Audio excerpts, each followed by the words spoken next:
Mahopac High School legend and New York Times best-selling author Jeff Pearlman joins the show. Diamond Diehards is on.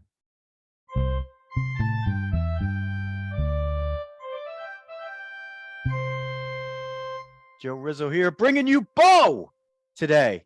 It's the last folk hero, the life and myth of Bo Jackson. Jeff Pearlman, the author, is with us. And Jeff, as I told you just before we started this thing, I'm allowed to use the F word. It's my podcast. I fucking love this book. I am not a book reader. And here's a little zinger. As not a book reader, I got permission from my buddy Mike Saffo, who you've been on his show before. I said, he's a big book reader. I said, does it count if I do an audiobook? Does that count as reading it? He said, yes. So what I did was I did the audiobook. So I don't know. Oh. You have done a lot of shows, podcasts, spots, and, I wanted to purposely be kind of like at the end of the book tour here for that reason, because I want to talk about that a little bit too. Have you had anybody who's done the audiobook yet? No, and I haven't heard the audiobook actually, so I don't even know if the guy. I have a long history of people botching and butchering my audiobooks by mispronouncing names, and they did let me hear the guy's voice. They gave me some options. Who do you like the best? And I thought this guy was pretty good. So did he do a good job? He did really, really well. His voice and his inflections and everything were perfect. And from a writer scrutiny kind of editorial standpoint, I very much got the feel of what you were trying to do with the word crafting and your stories and things like that. But you're going to especially enjoy Jay Schroeder, Bill Pickle, and Pat Tabler. You're going to enjoy those guys. Oh no, they did that. Yeah, there's a few. It's mostly just the names here and there that where I'm like, well, if you didn't know, then I don't understand. I would never understand this. Why they never asked me for could you do a sort of alliterative, whatever spelling out of names. They never asked me anything. And then you hear this crap and it doesn't ruin my day, but it's just really annoying. The USFL book was one of the main characters was former Michigan Panthers quarterback Bobby Hebert, and throughout the book he's Bobby Herbert. And the guy who read the book clearly knew nothing about sports, because he would say the Panthers won by the score of 10-7. So there's a couple of those in there, but it wasn't too bad. You know what? I'll say this. It did not, it stopped me from enjoying the book. In a way, it almost made me enjoy it a little more, because I got a little chuckle. Because, these were all guys that I knew about, and I, maybe had at some point got a chance to cover them back in a past life. Okay, here's another one for you. This is I'm going to bet, and I'm a betting man anyway. I'm going to bet that, well, actually, first question that I want to know, have you kept count of how many of these you've done, either podcast shows, appearances, or whatever? No, but I got to think it's in the 150 to 200 range, maybe. Okay. Maybe. Okay. So that's a lot, right? That's a good sample. Yeah. It's been great. Yeah. Okay. But I've been waiting for this one, just so you know. This is the one. I'm so glad. You know why? Because if you could tell me that you've been on another podcast spot show through this whole thing, that for the second show in a row with nothing to do with you is going to talk about Dave Fleming, then I'll have lost that bet. Wow. I'm intrigued. Okay. So last show we had on Ray Montgomery, who's the bench coach for the Anaheim Angels, the Los Angeles Angels of Anaheim, whatever you call it, the Angels, right? Ray grew up and played against Dave Fleming, and we were discussing Shohei Ohtani. And we were also discussing pitchers who, if they were allowed to hit, might have been able to do both. And Ray mentioned Dave Fleming. He's like, he was like at Mahopac High School. And I mean, I was surprised when I saw him make it as a pitcher, because he was an even better hitter. So there you go. Dave Fleming, who's in your book, who gave up the home run for the Mariners against the White Sox that Bo hit in the game where the White Sox clinched their playoff spot in, I think it was 93, right? And Dave Fleming grew up the street from me in Mahopac. He was a senior when I was a freshman, and I used him as an example a lot. I remember when I I didn't know Dave. Like I knew who he was because in our school, he was an enormous deal, but I was just a freshman. He was a senior. And one day when I was a freshman, he happened to be on the school bus. He usually did not take the school bus.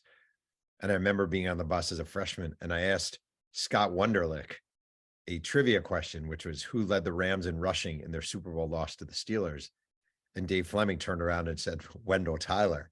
And I always use that as an example of how I remember that. And Dave would never remember that.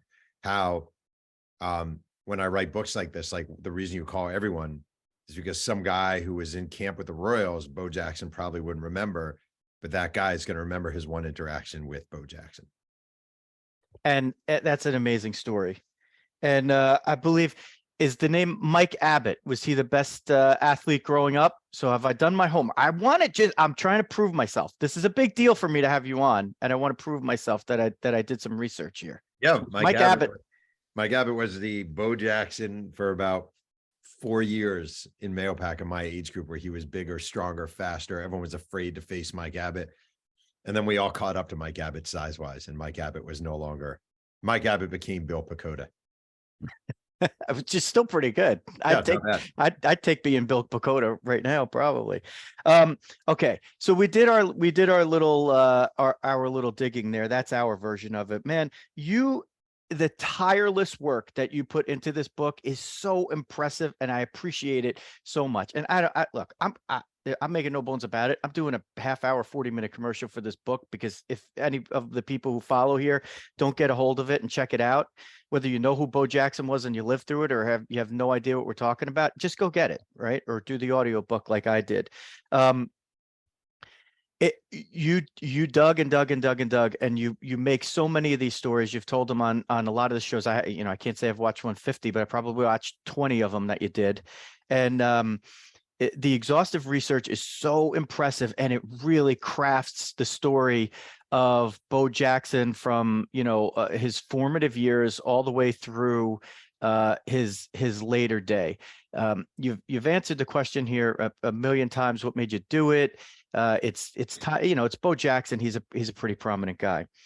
I want to hear about the passion play for you through all this. When you've done 720 interviews, but like, what was the day-by-day grind like when you're putting this book together? That's what I really want to know, Jeff.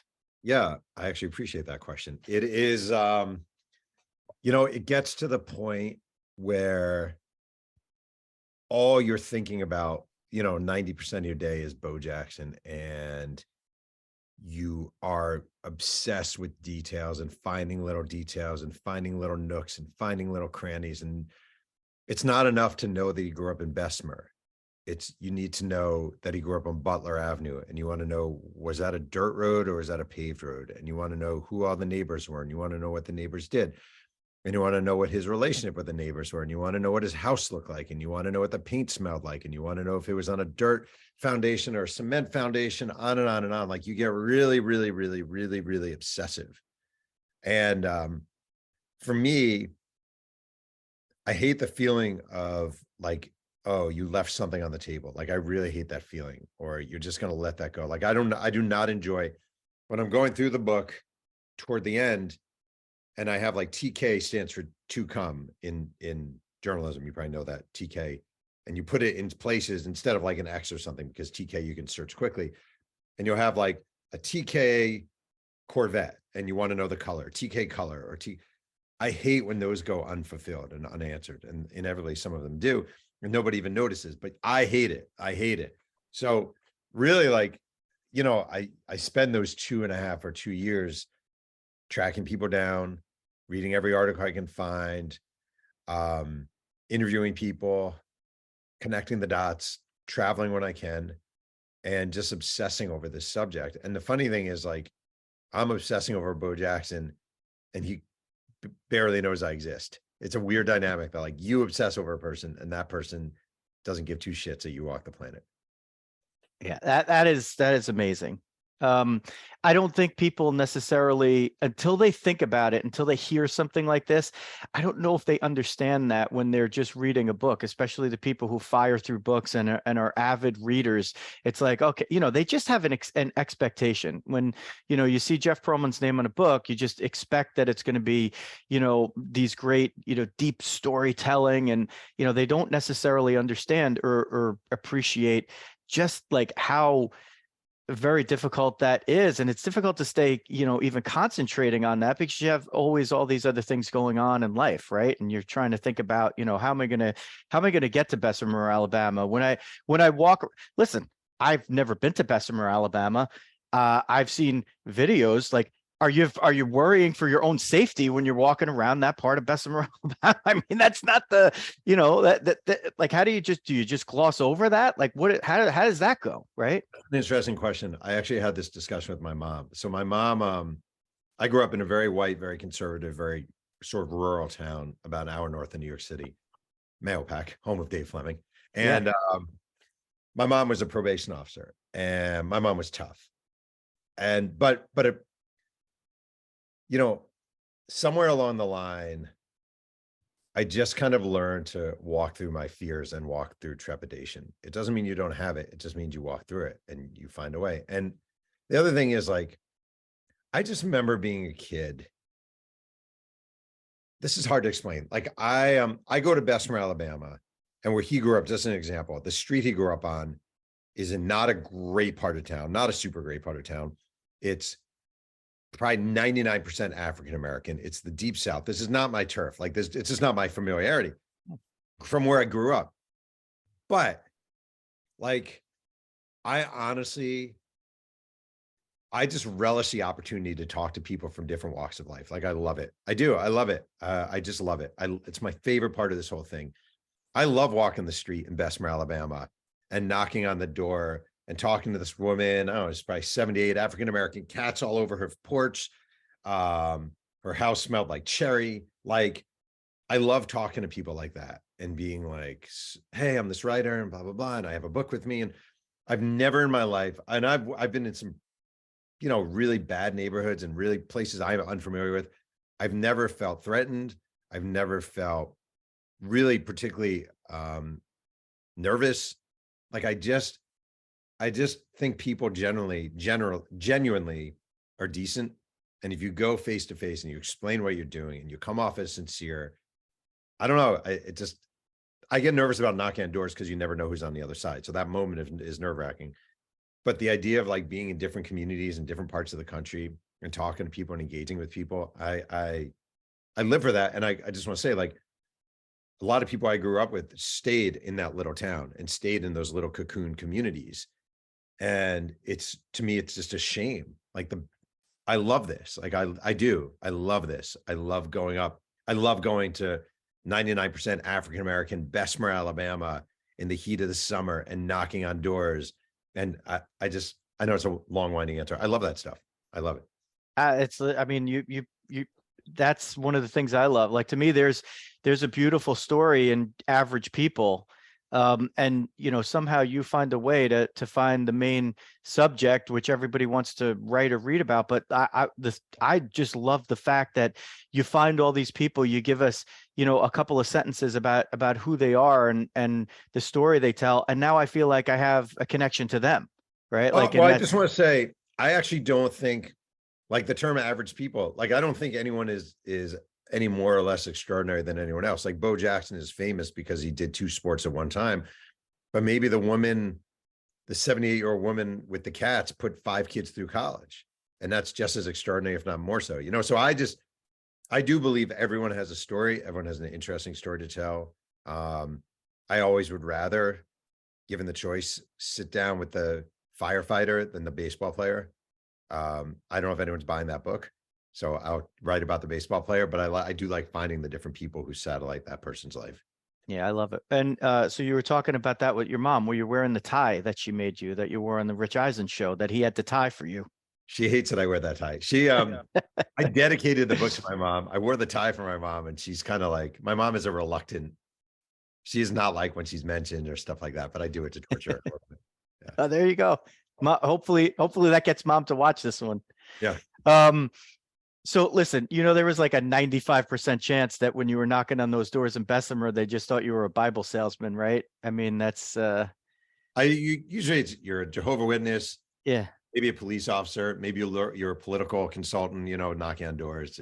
Usually it's not a guy doing a Bo Jackson biography. Now, the funny thing is that were there a lot of, Ring doorbells there? So people got to look at you, or was there, like, how does that work? Like you're ringing old school doorbells, or you're knocking on doors where there are no doorbells, right? Usually it's either ringing a doorbell or knocking on the wood. Someone looks through the hall. Someone opens the door a crack. Can I help you? And I always hold up a book and I'm like, hey, my name's Jeff Pearlman. I always be like, I know this is random. My name is Jeff Pearlman. I'm a writer. This is a book I've written. I'm working on a biography of Bo Jackson. He lived in that house right over there. And I'm trying to talk to different people who might have been here when he was on the street, that kind of thing. You took the brick from his house, from the rubble of his house. That's incredible. Like what, I mean, I know, like, so again, go read the book and you'll get the little bit of the story behind it. But where do you have the brick with you? Is it somewhere in close range? There. Oh my God. You were on the move before I even started saying that. How did you know? Well, you mentioned the brick. You said you took the brick, and I figured, well, I'll show something to brick.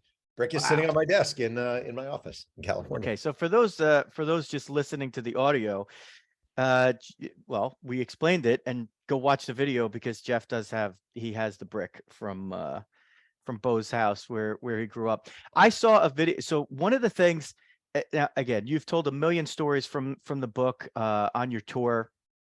Very generously. I don't want to be so generous. I really am commanding whatever audience we have here to just go buy it and listen for themselves. Like, we don't need teasers of Bo Jackson stories here for, at least the way I see it. I'm just as interested in people learning about you and the background of you. And if they see and understand Jeff Pearlman, I think it's just it's a no brainer. Again, like I said, I'm here. You come on, you're nice enough to come on this dinky little show.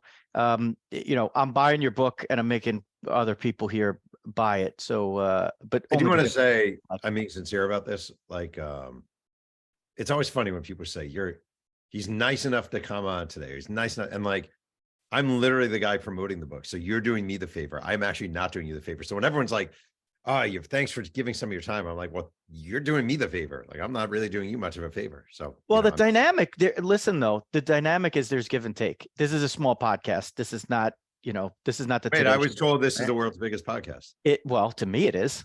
Oh. So it's not completely untrue, right? Like you say about a lot of your stories, there was no video, but if, that's the way people see it. So yeah, there's a couple of people that might see it's the biggest or the best, but, so there, there's a dynamic. Who has more to gain from it? We have more to gain from this than you. But to me, it's. I want to sell you some books. I mean, that's I appreciate that. There's no qualms about it for me. If I didn't like the book, I'm more of a positive guy than a negative guy. I don't think I'd have you on to kind of slam you.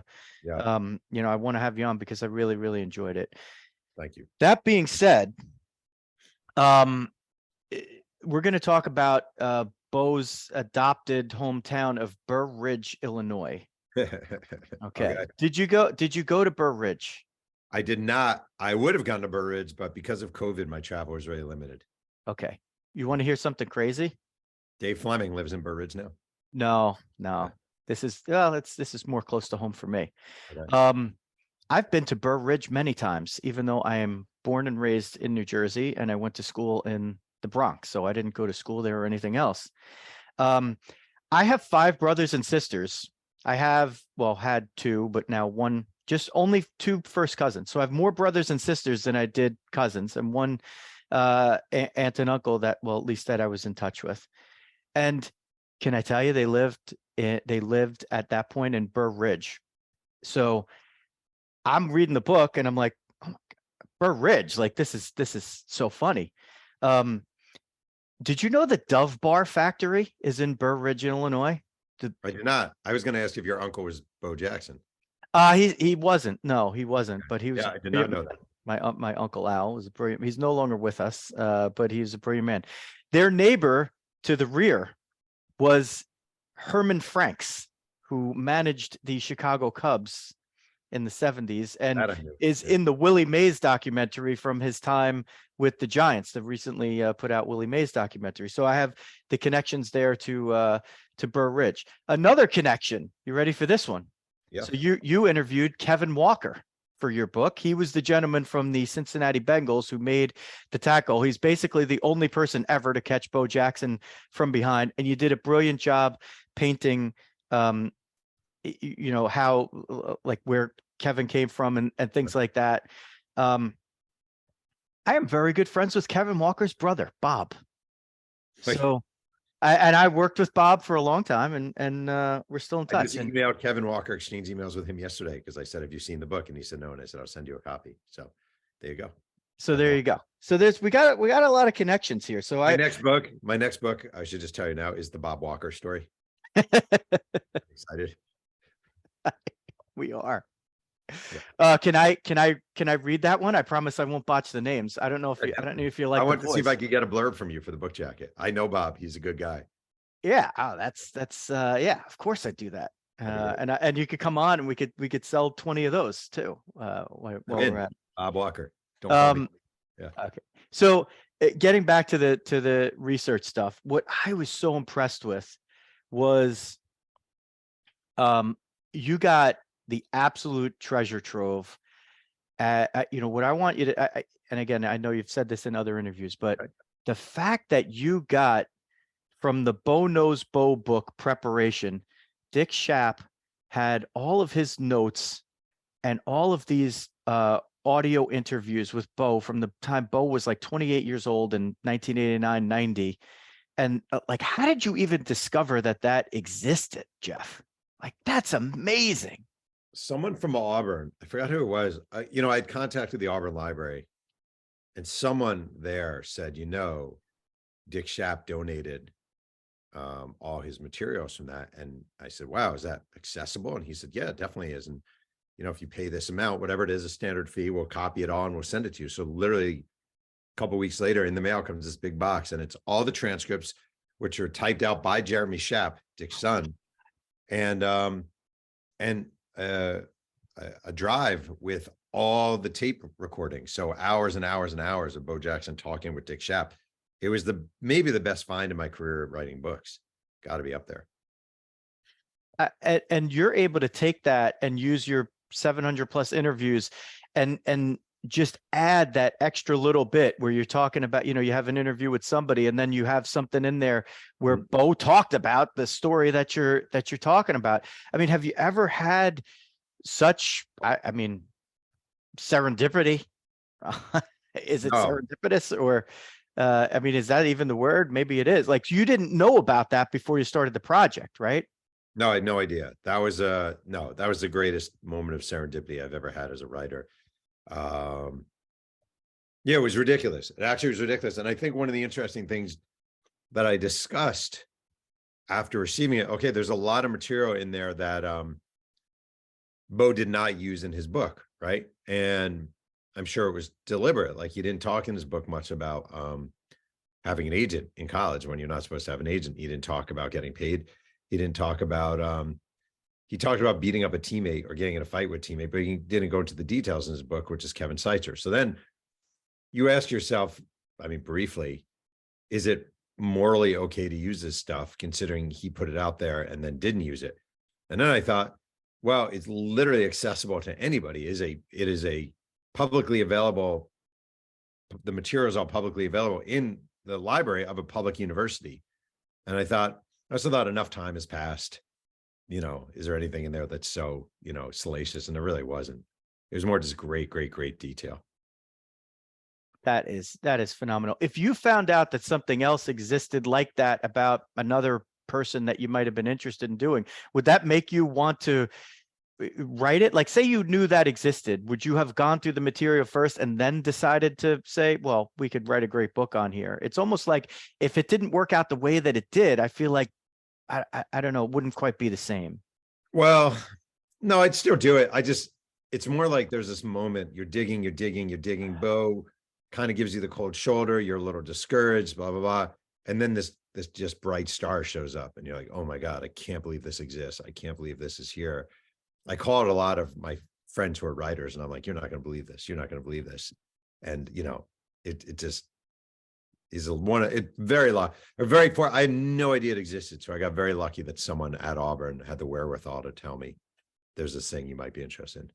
Listen, you're a damn brilliant writer. You are an exceptional researcher. Exceptional. But this was luck. I swear to God, I appreciate the compliments. This was luck. And I'm going to tell you something, and I really mean this. I am actually not an exceptional researcher. I say this over and over again, and sometimes people believe me and sometimes they don't, but I mean it. I am very good at calling people. Like, I do call people and call people and call people, and that's certainly a part of it. I'm not great when it comes to finding this document and that document, and you need to go to the so-and-so station and call this person and talk to this person, file this report with this. That's not my strength, but I know enough at this point to ask people who are good at it to help me out. But I'm not like some wizard. I always say this, I really mean it. Anyone who wants to write a book, a biography, I mean, I guess how your writing skills matter, but like, as far as reporting, anyone can do what I do. It's just a matter of putting in the time and putting in the effort. And what I found is a lot of people are unwilling to put in the time and put in the effort, or they just can't because they have a job or they have a family. I happen to not have a job. This is my job. So it gives me a lot of time to do it. Well, I know you're saying it. I think you're being humble. I disagree. And I think it's not just that, but the way that you take the pieces and craft them together is the other part of the art. What you're saying, I would, for my money, it's half the battle. For a lot of people like me, I'm not great at doing that, but I do love to talk to people. I ran into a guy. The best writer ever. I guess that's what you're trying to say, is I'm pretty much the best writer ever. And I appreciate that. You got me to read a book. There you go. That's pretty good. You don't know how good that is. Yeah. Right. Yeah. Like, I just talked to a guy. I was getting my coffee before, and I just strike up with a guy who I find out, played basketball at St. Bonaventure in the 60s, and then tried out for the Cincinnati Royals, and was, playing around with Oscar Robertson, a couple of names that, just like less than an hour ago, this happened. Did he know Dave Fleming? He might. Yeah.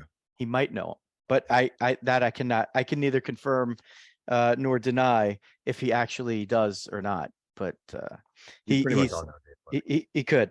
All right. Let me just see if there was anything else. I'd use the old school notebook. And Sal Fasano, your favorite athlete. Love Sal. He was a staple of my Stratomatic teams all the time. Good defensive catcher, crushed lefties, a lot of power. That's so cool that Sal Fasano is like your guy. I mean, how does that happen? This is a true story. Sal is the only athlete I've ever covered who came to one of my book events. He actually came, and him and his wife Carrie have become pretty good friends of ours. So I always loved Sal. Sal's great. He was a go-to guy. I had a very small handful when I was covering Major League Baseball, go-to guys who I could pull aside and talk to, and Sal was definitely one of them. Okay. So you're the type of guy that you said you'll go anywhere, you do anything, as we wrap it up here. 5,000 postcards you handed out on the Auburn campus. That must have been fun, huh? That was not fun. That was 2 Saturdays ago, Auburn, Arkansas. I think it was 2 Saturdays ago. And I was at the game, and HarperCollins printed out 5,000 cards for me. And I started at 6:30 in the morning. Kickoff was at 11 maybe, or 1. And I literally went car to car in the parking lot, handed them out, went to tailgates, handed them out. I just, I feel like there are always better writers. There are always better reporters. It's true. There's always someone better, right? There's always someone better, but you can control how hard you work, and you can control your tenacity and your effort. So I need the book to sell. Like, this is how I make a living. So why not go directly to the audience of people who are buying it, Auburn fans, and let them know it exists. It was cool. What I love too is that you surveyed, 100 students, current students at Auburn, and only one had kind of like not really heard of him. And the guy hasn't, walked the campus in 30 something years. Right. Like, Mia Bartram. Amazing. Yeah. She goes, she was a sophomore at the time. I guess she's a junior now. She's like, I really like soccer. I was like, it's all good, Mia. You had nothing wrong. All right, quick before we wrap it up, got to pay a couple of bills. Gatto Acupuncture and Wellness in Glen Rock, New Jersey. Book online at gattoacu.com or call 551-212-3845. Mascolo Group serving all of your real estate needs in the northern and Pascack valleys in New Jersey and all of northern New Jersey. So if the Mahopac crew is listening and you want to go a little southeast, Mascolo Group, check them out, GaryMascolo.com or call 201-615-3665. FMSgraphics.com for all your printing and promotional needs. They could have maybe printed out all those 5,000 postcards for you, Jeff Pearlman. FMSgraphics.com, a family-run, family-owned business for the last 50 plus years. Check them out. And if you're up in this area, if you're coming down from Mahopac and you find yourself in the Bergen or Passaic County areas in New Jersey, stop at Big Ed's Car Wash because your vehicle's probably dirty, especially here during the winter months. Big Ed's Car Wash, 17-16 River Road, Fair Lawn, New Jersey. He's got a 118-foot tunnel, and Ed does everything clean and green. Big Ed's Car Wash. Tell him Diamond Diehards sent you. Final plugs for the book. You get them anywhere books are sold, and including the audiobook, which I got on audible.com. I'm going to tell you something that's going to blow your mind. You mentioned Gatto Acupuncture, right? Yes. Okay. The head of Gatto Acupuncture, I know this, is Melissa Baraletti, ex-wife of Dave Fleming. I made that up. I just Googled. That's pretty good. That's pretty good. Right on the spot. Made that one up, but wanted to see if I could get away with it. I didn't. That was, that was with Dr. Melissa. Dr. Melissa is Dr. Melissa. Yeah. Unbelievable. Ex-wife of Dave Fleming. Yeah. Well, she won't like you that you said that, but I'm lifting my left shoulder above my head. And if it wasn't for Dr. Melissa, I wouldn't be able to do that right now. I would have to say, or not, at least without like tremendous amount of pain. If you're going to visit one certified holistic nutrition practitioner in all of New Jersey, 100,000,000% make it Melissa. No doubt about it. You can't do better than that, folks. When you get the guest helping out your advertisers completely, we didn't rehearse this. This was like, I don't know if you knew this about Melissa, but she's working toward her functional medicine and integrative health practitioner certificate.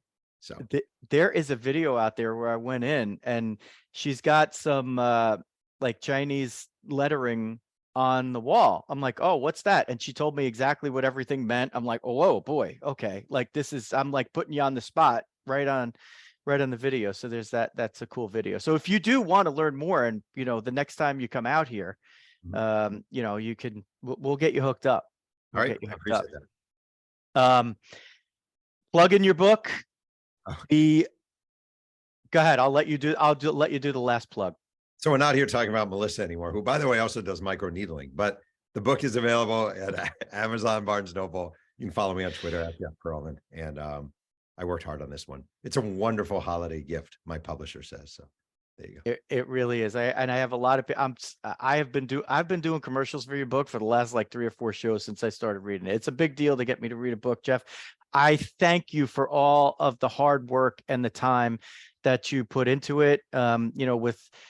With my writing background, it's not so much what I'm doing these days on the daily grind, but you really did a phenomenal job. I mean, I'm not saying that because you jumped on the podcast here, but I appreciate your work so much. Go buy that book. If you want to follow Diamond Diehards, it's at Diamond Diehards everywhere on social media, especially Twitter. We're most active there, or join the Facebook group as well. And we do all the videos up on YouTube. So if you're watching this one and you want to be more interactive, if we do live streams, which we do occasionally, we'll do those usually on the Facebook group. And of course, Apple Podcasts and Spotify, among the other places for you who like to just listen when you jump on the treadmill or go for a walk around the neighborhood or a hike. Go follow us over there and subscribe. Jeff Pearlman, phenomenal job. Very much appreciative. Go buy the book. That is going to do it for our guest, Jeff Pearlman. This is Joe Rizzo. Diamond Diehards is out.